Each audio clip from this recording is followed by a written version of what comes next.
Buenos días, hermanos, gracia y paz. Feliz día del Señor. Qué bueno que estamos aquí.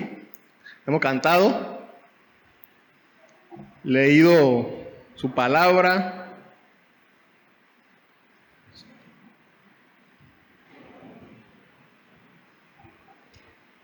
reconocido su alabanza y también nuestra necesidad de Él como pecadores, anhelando su gracia para poder vivir la buena noticia de salvación que nos ha dado. Vamos a Mateo, no vamos a Éxodo, vamos a Mateo, capítulo 21. Como recordarán, la semana pasada anunciamos que íbamos a estar este domingo y el próximo hablando sobre el tema sobre Semana Santa. Así que este domingo también vamos a hablar sobre la resurrección de Cristo el próximo domingo. Y entonces después continuaremos con Éxodo. Así que para darle ahí un reposo de Éxodo.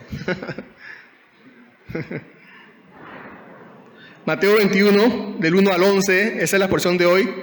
Mateo 21, del 1 al 11. Me siguen allí con sus ojos, mente y corazón.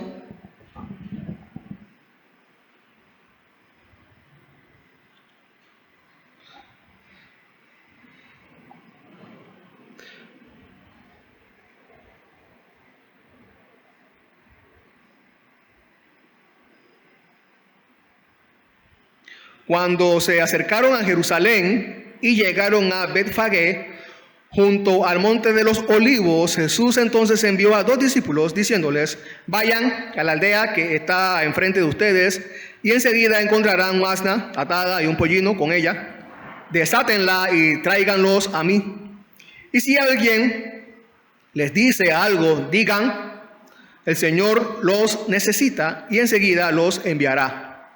Esto sucedió para que se cumpliera lo que fue dicho por medio del profeta cuando dijo: digan a la hija de Sión, mira, tu rey viene a ti, humilde y montado en un asna y en un pollino, hijo de bestia de carga. Entonces fueron los discípulos e hicieron tal como Jesús les había mandado y trajeron el asna y el pollino. Pusieron sobre ellos sus mantos y Jesús se sentó encima. La mayoría de la multitud tendió sus mantos, en el camino. Otros cortaban ramas de los árboles y las tendían por el camino. Y las multitudes que iban delante de él y las que iban detrás gritaban: Hosana al Hijo de David, bendito aquel que viene en el nombre del Señor. Hosana en las alturas. Cuando Jesús entró en Jerusalén, toda la ciudad se agitó y decían: ¿quién es este? Y las multitudes contestaban: este es el profeta Jesús de Nazaret de Galilea.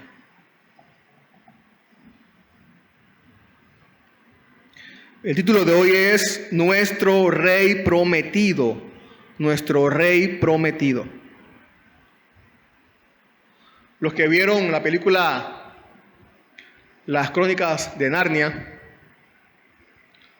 sobre todo la primera parte de El león, la bruja y el ropero, recordarán estas palabras que se dicen de Aslan, el león: el mal se volverá en bien cuando Aslan aparezca. Ante el sonido de su rugido, las penas desaparecerán. Cuando descubra sus dientes, el invierno encontrará su muerte. Y cuando agite su melena, tendremos nuevamente primavera. A través de todo el ministerio de Jesús, ustedes recordarán que le había dicho a las personas, a sus discípulos, a sus seguidores, que no dijeran nada acerca de quién era Él. Nada acerca de quién era Él. Hasta ahora. Hasta ahora que va a entrar a Jerusalén y va a aparecer como rey. Ustedes recordarán que el propósito del libro de Mateo, o el propósito del Evangelio de Mateo, es probar que los judíos a los judíos que Jesús es el Mesías. A los judíos y a nosotros, por supuesto, que Jesús es el Mesías. Mateo cita 153 veces el Antiguo Testamento para mostrar que Jesús cumple las profecías del Mesías. Y es por eso que el Evangelio de Mateo también comienza con la genealogía de Jesús, ¿se acuerdan? Diciendo que Jesús es hijo de David. Jesús es el rey que ha venido a cumplir la promesa que Dios hizo de establecer su reino eterno. Jesús demostró ser el rey sobre todos los reyes. Y así como Aslan apareció para vencer la bruja, Jesús, el rey, de forma verdadera e histórica, apareció humilde, pero también apareció para salvar. Apareció humilde y para salvar. ¿Cómo nosotros entonces debemos reaccionar a esta maravillosa verdad? Bueno, número 1, vamos a contemplar al rey por su humildad. Contemplemos al rey por su humildad. Y número 2, alabemos al rey por su salvación. Así debemos reaccionar. Contemplemos al rey por su humildad primero. Una vez más, versículos 1 y 2 dicen: cuando se acercaron a Jerusalén, llegaron a Betfagé, junto al monte de los olivos. Jesús entonces envió a 2 discípulos, diciéndoles: vayan a la aldea que está frente a ustedes, y enseguida encontrarán una asna atada y un pollino con ella, desátenla y tráiganlos a mí. Jesús va a Jerusalén por una razón principal que es morir. Recordemos que en esta ocasión muchas personas en Jerusalén se estaban preparando para celebrar, ¿qué cosa? La Pascua. Y también mucha gente venía subiendo a Jerusalén, además de Jesús y sus discípulos, para celebrar la Pascua. Jesús y sus discípulos se detienen en Betfagé, una pequeña aldea que está en las afueras de Jerusalén. Y les dice a sus discípulos Jesús que entren a buscar un pollino, un asno y un pollino que están juntos para él. Un pollino, como ahí se explica, es un asno joven. Algunas traducciones dicen burrito, un burrito. Jesús iba a entrar a Jerusalén montado sobre este asno. Este era el plan de Jesús. Ahora, ustedes recordarán que hay otros relatos paralelos en Marcos y Lucas. Y Marcos y Lucas nos dan una información extra acerca del pollino. ¿Cuál es? Que nadie lo había montado. Nadie lo había montado antes. Ahora, ¿por qué Jesús se interesa en este asno? ¿Por qué?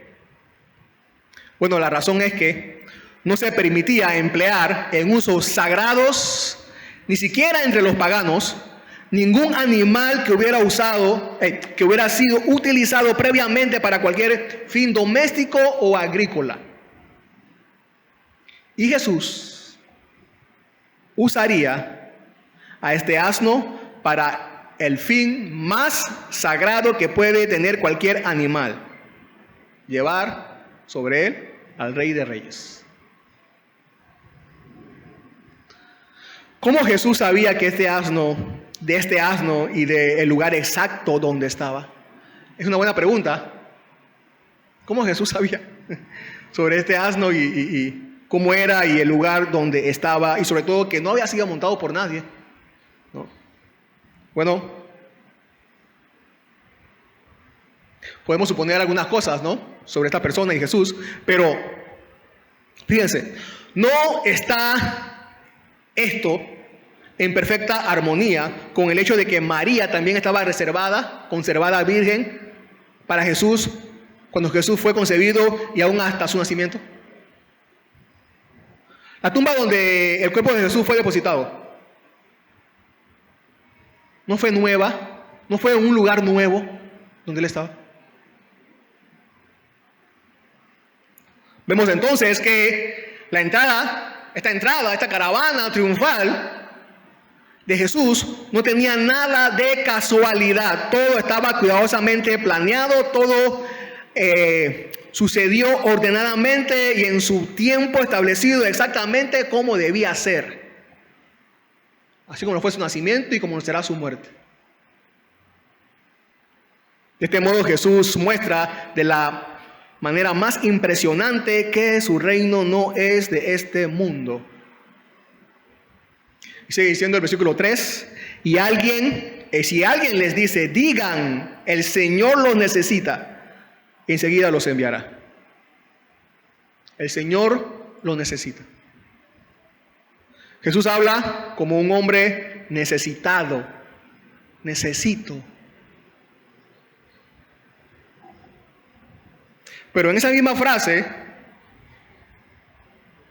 al lado de necesito, Jesús usó una palabra que pone el término necesidad en sorprendente contraste. ¿Cuál es esa palabra? Señor. Señor. Señor y necesidad. ¿Se dan cuenta? Fíjense reflexionen unos segundos en el contraste de esas dos palabras. Señor y necesidad.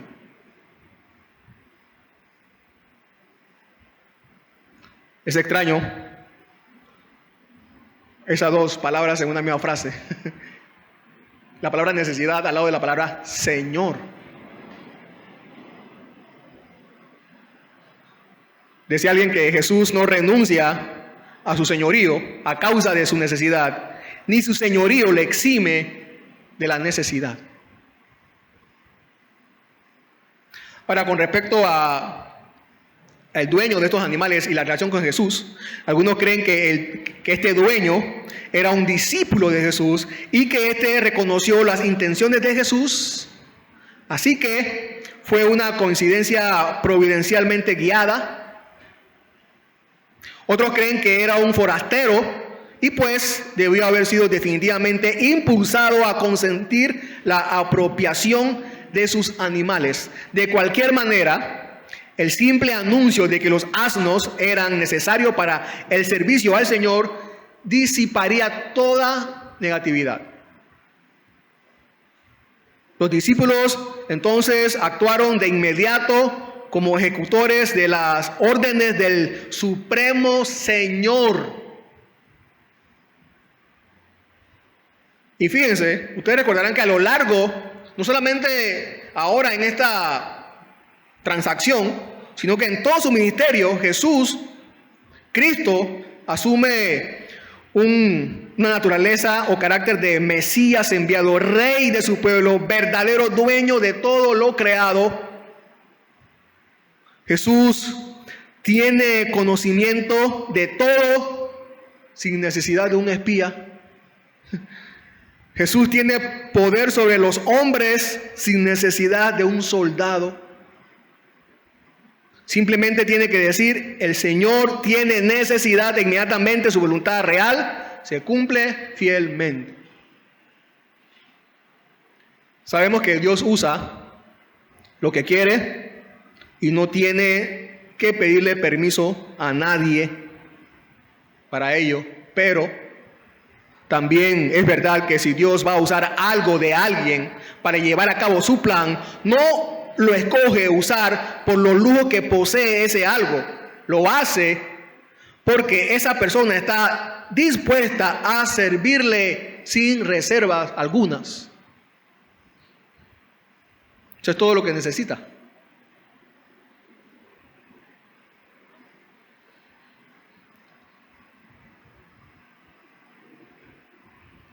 ¿Está usted así para Dios? Esa es su condición, esa es la condición de su corazón para Dios.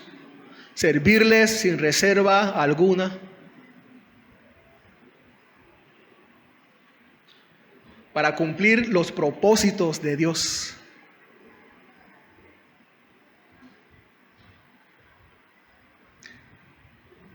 Personas humilladas al Señor en todo son las que tienen el privilegio de ser usadas por Él para cumplir su plan soberano y eterno. ¿Saben? De mil maneras el Señor nos dice que necesita nuestro tiempo, de nuestros talentos, de nuestras propiedades. Sintámonos privilegiados, pero también entreguémosle todo a Él.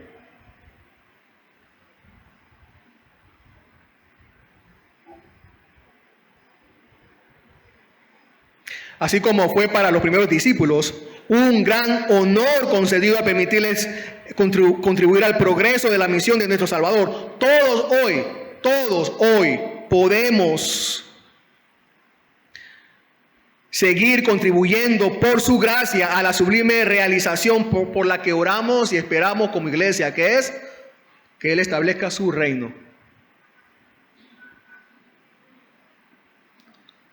Y sigue diciendo en el versículo 4 y versículo 5, esto sucedió para que se cumpliera lo que fue dicho por medio del profeta, cuando dijo: digan a la hija de Sión, mira, tu rey viene a ti, humilde, montado en un asna y en un pollino, hijo de bestia de carga. Y esto, precisamente, lo que dice Mateo, aquí el Evangelio, como decía al principio, nos quiere enseñar la verdad de que Cristo está actuando conscientemente según las palabras de esta profecía, llevando a cabo la voluntad de Dios y cumpliendo su pacto que prometió. ¿Cuándo? Cuando el primer hombre nos trajo la condenación. Estas palabras están en estas profecías, Zacarías 9:9. Regocíjate sobremanera, hija de Sión, da voces de júbilo, hija de Jerusalén.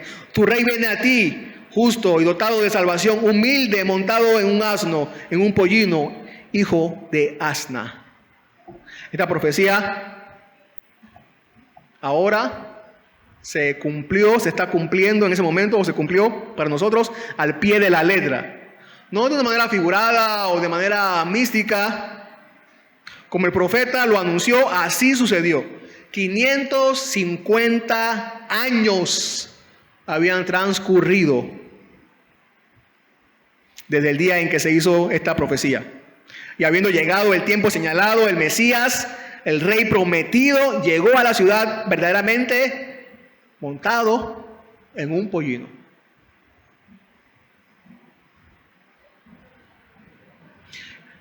Así que aquí se nos recalca que Jesús cumple la profecía demostrando su humildad, requiriendo una criatura de poco prestigio. Pero aunque era un animal que, según las normas de la sociedad, daba poco prestigio o nada de prestigio a un rey, sí cumplía con el propósito del plan soberano y divino de Dios. ¿Qué hubiera sucedido si Jesús entra en la ciudad pomposamente, con esplendor y con un caballo grande, hermoso y elegante? ¿Qué hubiera sucedido?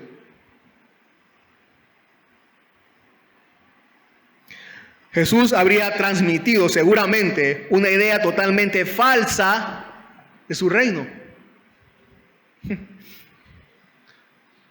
Por el contrario, lo que escogió Jesús fue tal que dio una idea entonces verdadera de cómo es su reino. Pues mientras que el caballo y el carro esplendoroso sugerían la guerra, el asno era el símbolo de la paz. El Cristo, el enviado, es el rey de la paz. De la paz. Un rey que venía a conquistar, sí, pero a conquistar la paz entre Dios y nosotros, los hombres pecadores.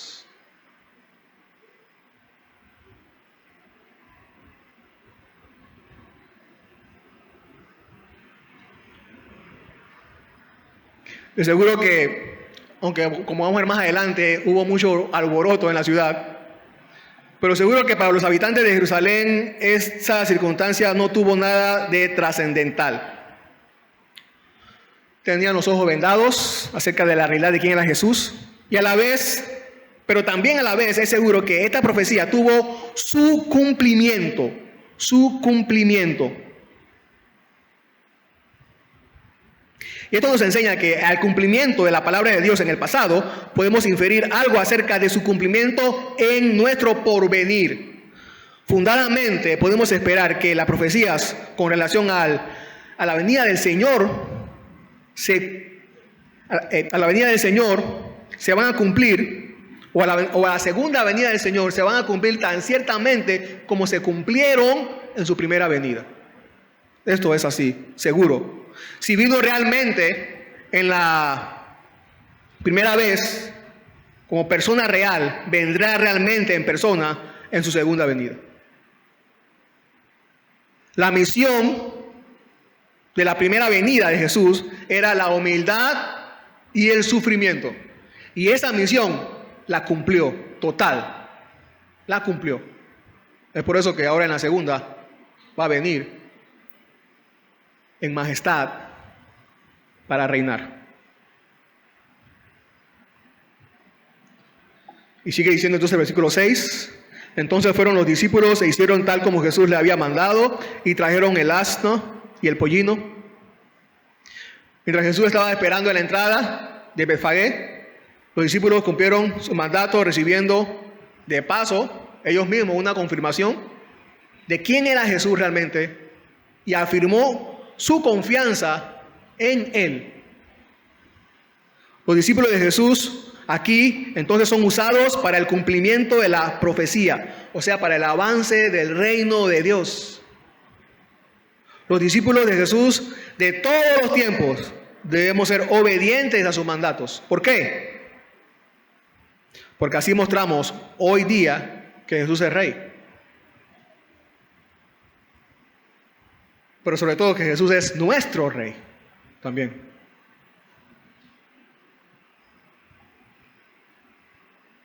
El asno era una bestia de carga ordinaria de los judíos. Era el desprecio y era el desprecio de los romanos. Así, en su humildad, Jesús elige este camino de bendición y salvación para todos los hombres. Le trajeron el pollino y el asno a Él.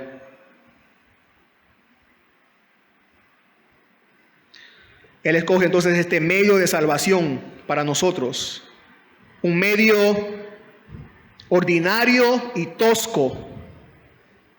Otra vez, si el espléndido caballo de guerra hubiera sido el símbolo de la misión de Cristo en ese momento, muy pocos seres humanos podríamos esperar tener alguna parte de su reino. Pero Dios ha escogido medios pobres de lujos para enseñarnos que son los que tienen un corazón que no tiene de qué presumir, los que son parte de su reino. Bienaventurados los pobres de espíritus, porque ellos entrarán en el reino de Dios.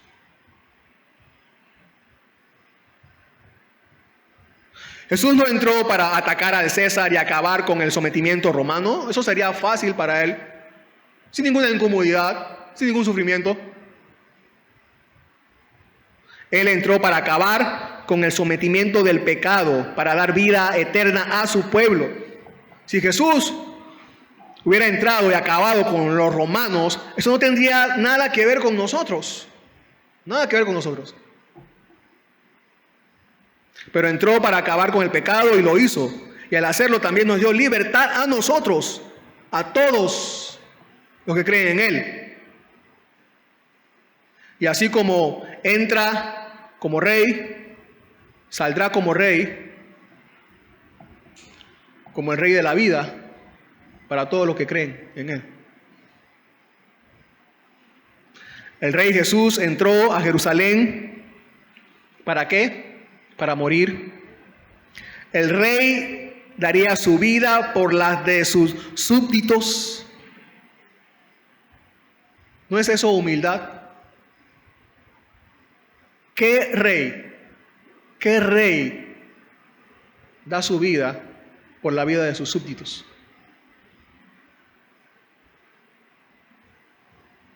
Esta acción de Jesús es la más grande muestra de humildad que existirá por toda la eternidad. Por eso no hay ni habrá rey como Jesús en toda la eternidad. Contemplemos al rey en su humildad. Mira, tu rey viene.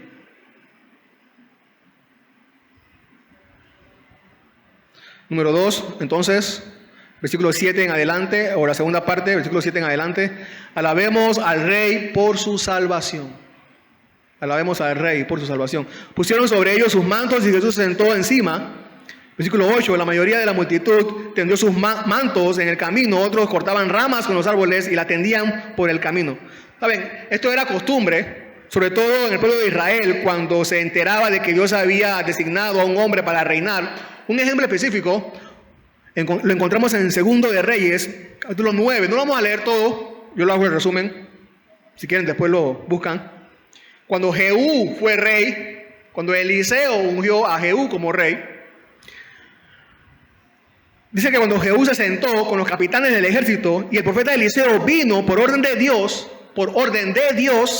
para ungirlo, y supieron, y el pueblo supo lo que se había hecho con Jehú, cada uno tomó su ropa y la extendió debajo de él en lo alto de los escalones y tocaron trompetas diciendo: Jehú es rey.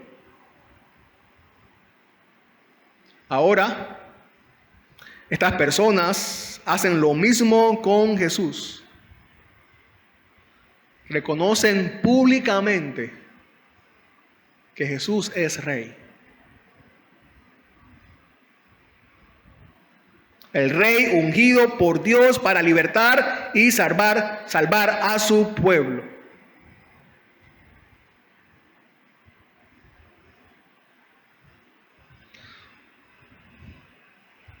Un gran acontecimiento, alegría, pero también se está tramando por otra parte,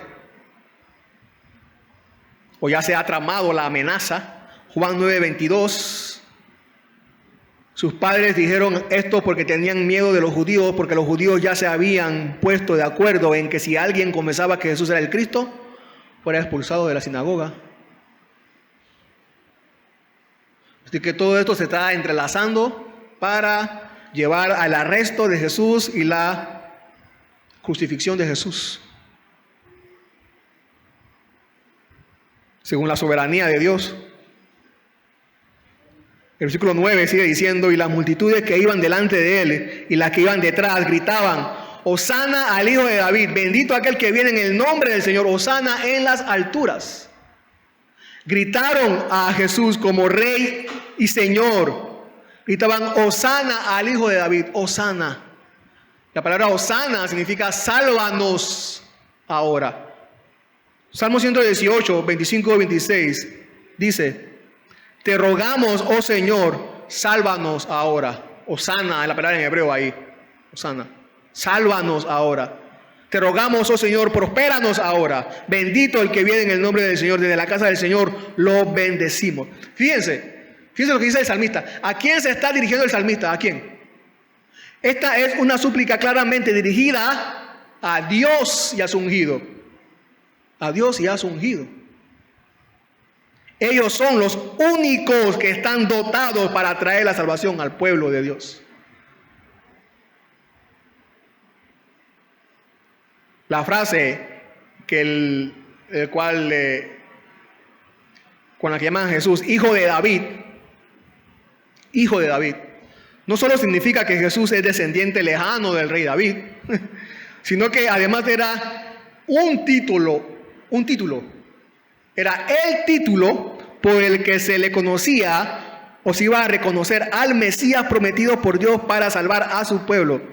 O sea que no solo Jesús era uno de los cientos de descendientes, hijos de David, por ser David uno de sus ancestros, sino que además Jesús era el hijo de David.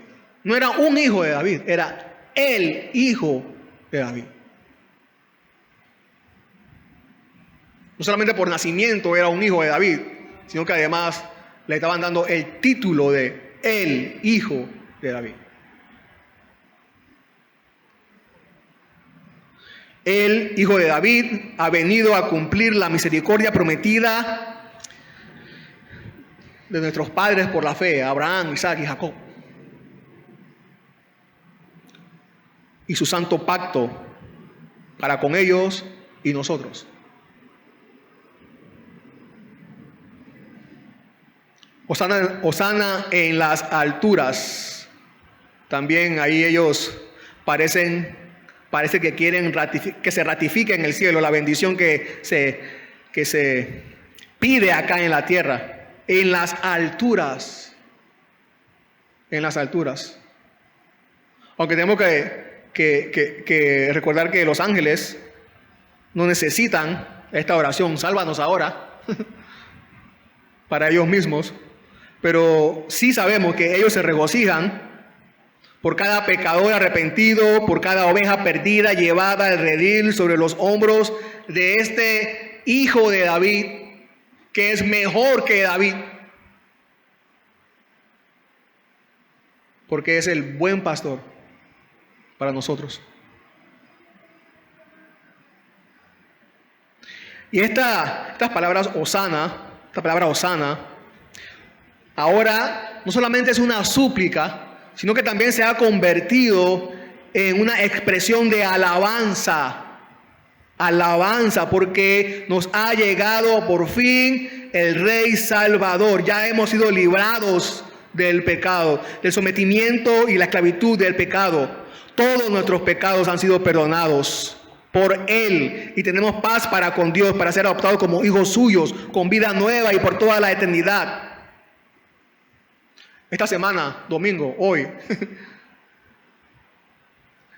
en el domingo que estamos leyendo aquí en la Biblia, esta semana ha comenzado con la celebración porque el Rey ha llegado para salvar.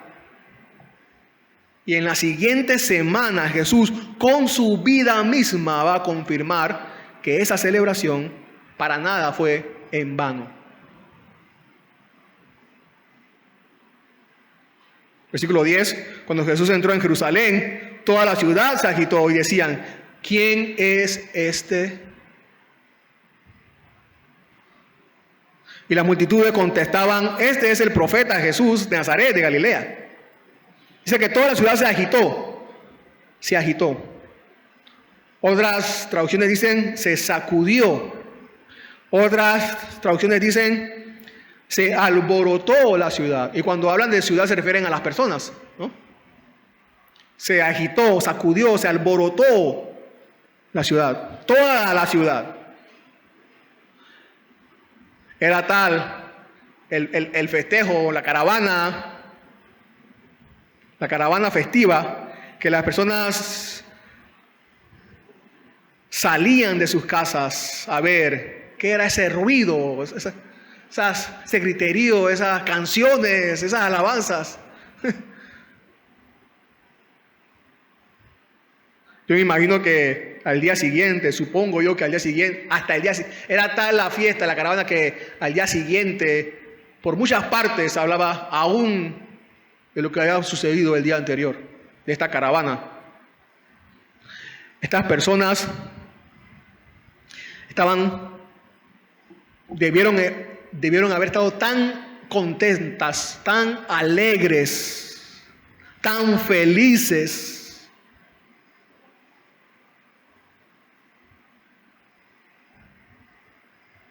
Tenían un motivo. ¿Cuál?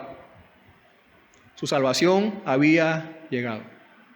Su salvación había llegado. Y su alegría, su gozo, no pasó desapercibido en la comunidad. No pasó desapercibido su gozo en la comunidad. No.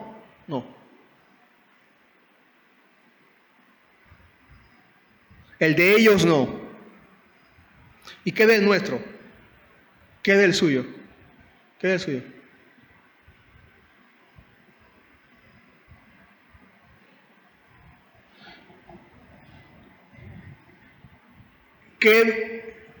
¿Y qué de su comunidad? ¿Qué de nuestro cristianismo en la comunidad en que vivimos? ¿Qué de él? que de Él. Saben, hay muchas personas que cuando quieren celebrar o experimentar felicidad o alegría, en lo último que piensan es en el cristianismo. En lo último, o ni siquiera lo piensan, en el cristianismo. ¿Se deberá esto acaso a cómo usted habla de Cristo?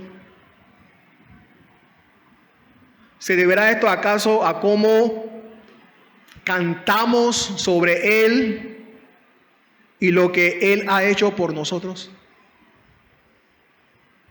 ¿Será a nuestra falta de gozo al hablar de Él o a cantar sobre Él?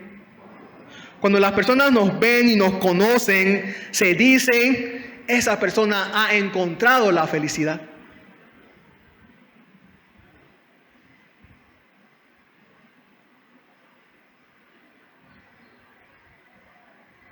Nuestros ojos brillan de felicidad al hablar y cantar de Cristo y lo que Él ha hecho por nosotros. Nuestras voces se quebrantan por amor a Él cuando hablamos de Él o cantamos de Él y lo que Él ha hecho por nosotros.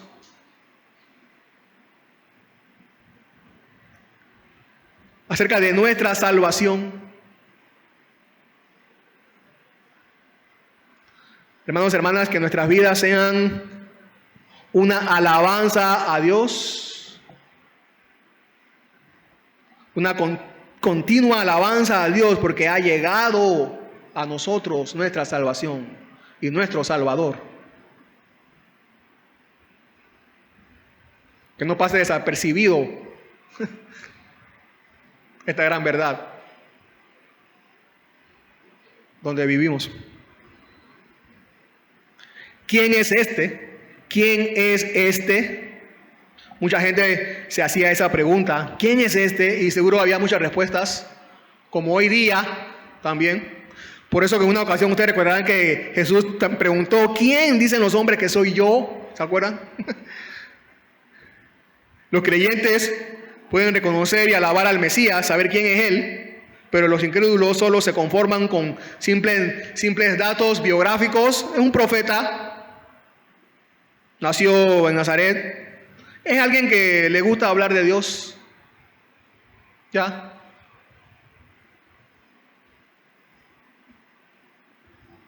Para estas personas, para muchas de estas personas, Jesús era una persona insignificante que viene de un pueblecito de Nazaret. Jesús es un Galileo desconocido. ¿Se acuerdan lo que dijo Natanael? ¿Puede salir algo bueno de Nazaret cuando le hablaron de Jesús? Bueno, ahora los galileos tenían un profeta poderoso en palabra y obra. Jesús es más que un profeta.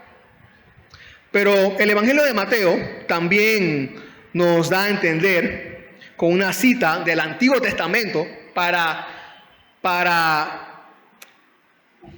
estremecer el orgullo de la religiosidad de los judíos, de los líderes judíos, que el Mesías no nacería en Jerusalén, sino precisamente que nacería en Nazaret.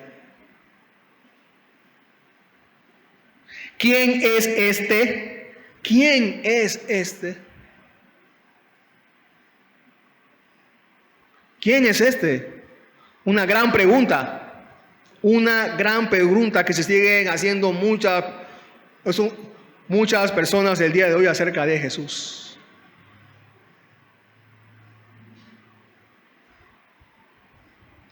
Y para llegar a la verdad de esta pregunta, llegamos mediante estos argumentos.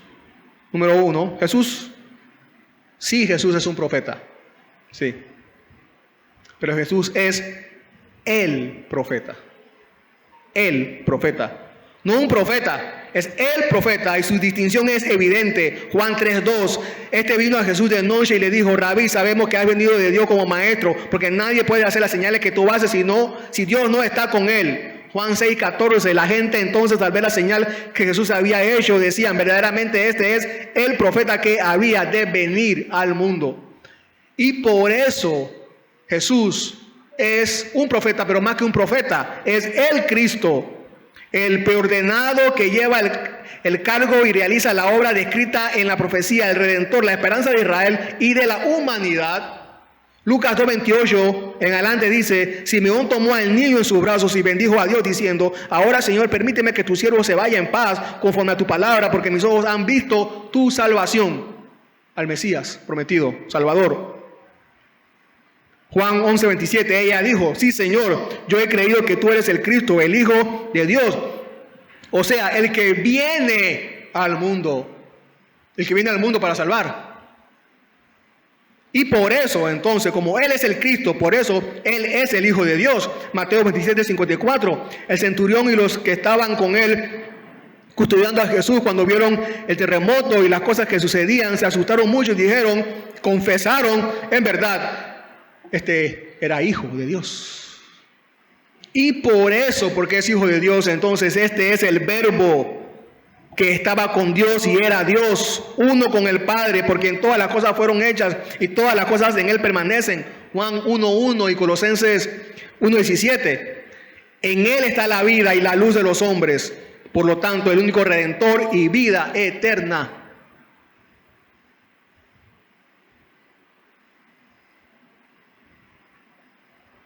Hermanos, hermanas, esta es una sola respuesta.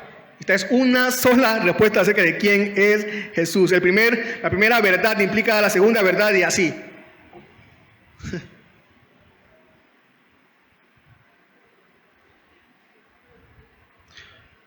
Cuando llegue el momento indicado, como llegó aquí, cuando llegue el momento indicado, Cristo tomará para sí su reino.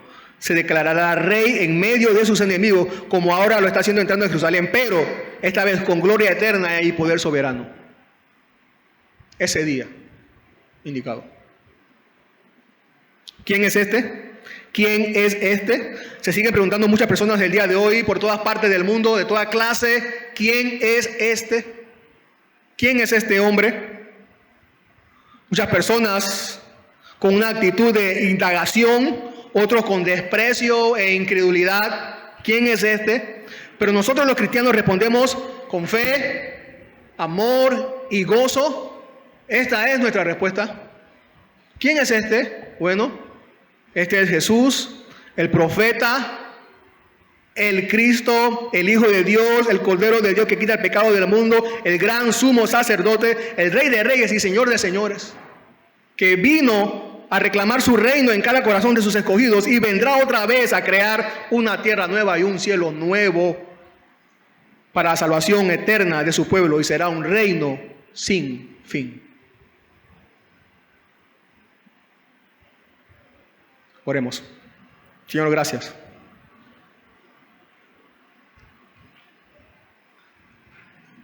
Tú eres nuestra esperanza, Señor. Tú eres el Rey de Reyes y Señor de Señores. Así como un día tú entraste a Jerusalén en humilde para salvar, vendrás otra vez, aparecerás otra vez como Rey para salvar y para que todo este invierno se convierta en primavera, Señor. Tú eres nuestro Salvador y en ti está nuestra esperanza. Te alabamos, Señor. Que nuestras vidas puedan reflejar, Señor, el gozo al poder experimentar esta maravillosa verdad acerca de la salvación que nos has regalado. Gracias, Señor, por todo. Amén.